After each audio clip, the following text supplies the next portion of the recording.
خلينا نتكلم عن أطيب شعوب العالم. القارة المظلومة، أكثر قارة ممكن تحس إنها انظلمت بهالكوكب. خلينا نتكلم عن شعوب عجيبة مبتسمة دائما، شعوب انظلمت في عقود من الزمن. اليوم راح نروح على غرب أفريقيا، جهة مختلفة تماما بدول عجيبة وتنوع عجيب. نحن وصلنا غانا، في قصة وراء هاي الدولة. اليوم راح نوصل على دولة تسمى ببلاد الذهب. أهلا وسهلا فيكم في أكرا، عاصمة غانا. واو. لا تنسوا إخوان تعطونا اللايك، تشتركوا بالقناة قبل ما نبدأ. مهما تسافر قارات هيك بتضل أفريقيا يا أخي لها طعم مختلف. أوكي، إحنا في غرب أفريقيا يا إخوان، وهاي الدولة مميزة كثير وتعتبر من أكثر الدول اللي فيها أمان في غرب أفريقيا. غانا تعتبر ثاني دولة في العالم بتصدر الكاكاو اللي بنعمل فيه الشوكولاتة. تخيلوا، هاي الدولة لازم تكون كثير غنية. هي اوريدي غنية ولكن مأخوذة كل ثوراتها. أنا راح أحكي لكم القصة. قبل 400 سنة من الآن، هون في هاي الدولة كانت توقف كل السفن الأوروبية في غانا عشان ياخدوا الناس كعبيد عندهم ويرسلوهم لأمريكا، وفي مراحل متعددة. وبعدها انتهت العبودية، وصار حتى قبل 50 سنة إجا شخص وأنهى كل إشي واستقل بغانا، وكثير صار محبوب بغرب أفريقيا لأنه هو اللي بدأ أول حملة. For Dr. Nkrumah, main architect of Ghana's independence, this is a day of fulfillment. The longing to be free, the need to be free. غانا الحرية. بس هاي الدولة من هو بثرواتها الأوروبيين ما خلوا إشي. For a cause that was not yet won. For freedom. For justice. والآن حاطين تمثاله في كل مكان وبيحبوه كثير.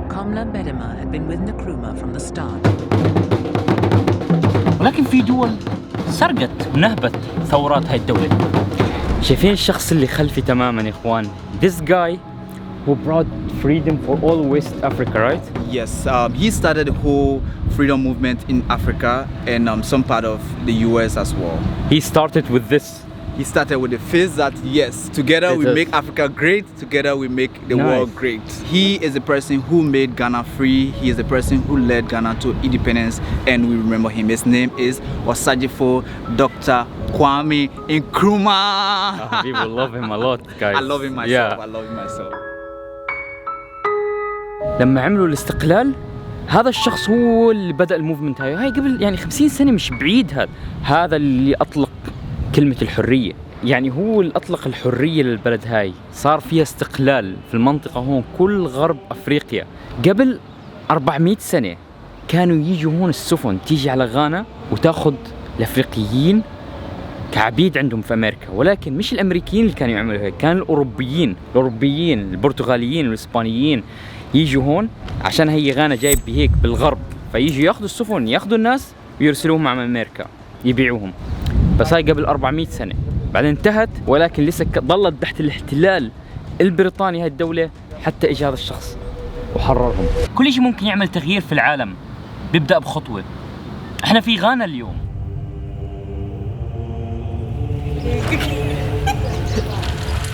غانا ثاني أكثر دولة بالعالم بتصدر الكاكاو، دولة تسمى بلاد الذهب، ولكن في دول أخذت كل خيراتهم. غانا بتصدر الكاكاو اللي نعمل منه الشوكولاتة اللي بناكلها، ولكن هم بيصدروا فقط الحبوب، يعني ما عندهم مصانع تعالجها. اوكي يا اخوان، حاليا احنا وصلنا مزرعة الكوكو. You know, we Ghanaians we call it cocoa, but I learned when you travel outside Ghana. اوكي. That's why they call it cacao. هاي ثاني دولة في العالم بتصدر الكاكاو. طبعا هاي كلمة الكاكاو بالفرنسي بتنحكى، ولكن بالانجليزي او هون في غانا كمان بيحكوا لها كوكو.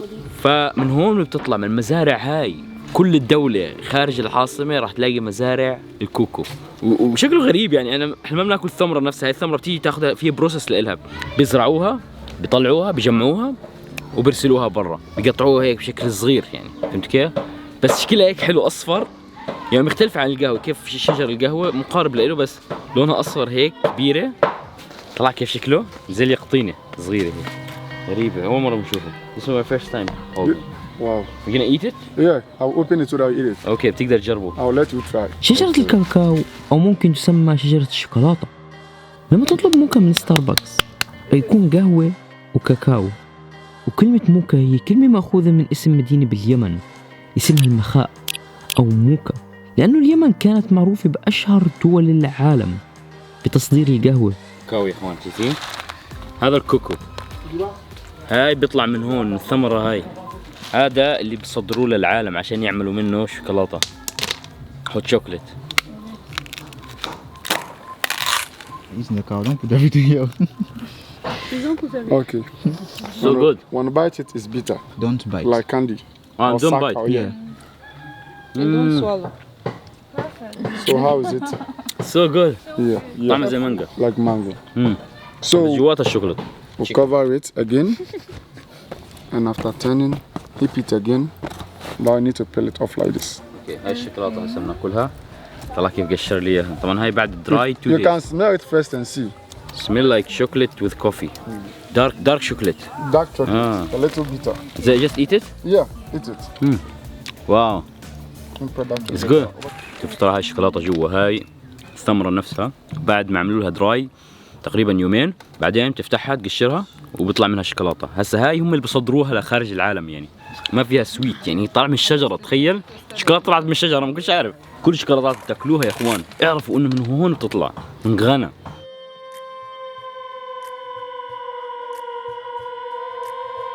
وهاي هي العاصمة أكرا. غانا معناها الملك المحارب.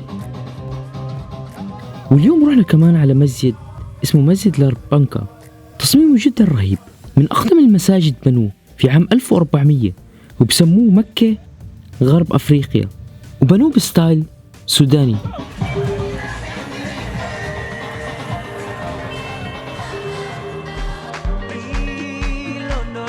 غانا، وصلنا غانا يا اخوان، عاصمة غانا أكرا. Yeah. Oh my goodness, I'm a boy who is uncle blight. And I boy some money piece, not by nice. والقصة الأخيرة اليوم معنا عن ولد صغير إيش ممكن يقدم لولده. So this guy, he's 18 years old. He built a car to give a gift for your mom. And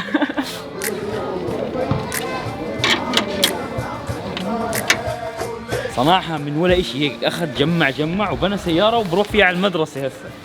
تخيلوا. This is your car? Yes. How do you feel? I feel so happy. Proud, right? طبعا هو بنى السيارة لأمه. بعدين very nice to meet you. Nice to meet you. You must be proud of your son, huh? I'm so proud. How old is he? He is 18 years. And he built this car from nothing, like from scratch. Scraps. He's not American, he is not like from بريطانيا أو إشي, he's from Ghana. Ghana. يعني من سكراب هيك جمع وبنى. ما بعرف إذا سهل ولا لا، يعني أنتم بالنسبة لكم، بس أنا شايفه مش سهل. بعدين صار ياخذها على المدرسة، لأنه هون صعب الواحد يوصل المدرسة. إذا بتشوفوا في طرق كثير بعيدة، عشان يوصل على المدرسة بده ساعة مشي، فبنى سيارة. How do you feel sitting in it? It's amazing. واو طلع المفتاح وين حطه. It's like Lamborghini of Ghana, right? Wow.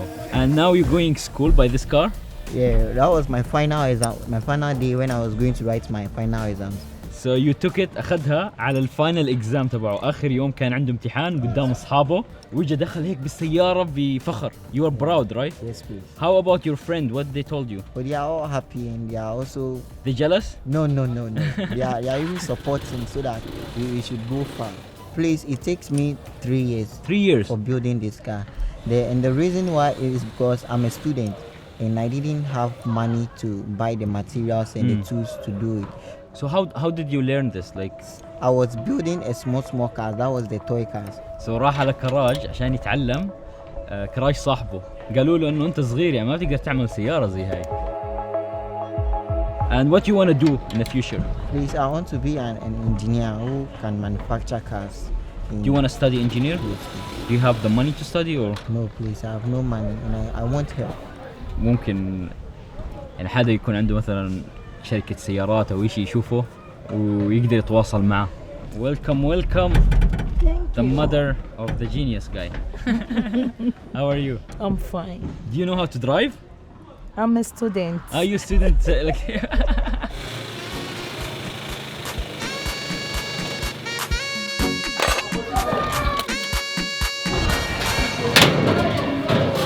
هيك بقايا كل مستعمر بياخدوا من خيراتها وبدمروا البلد وبيطلعوا.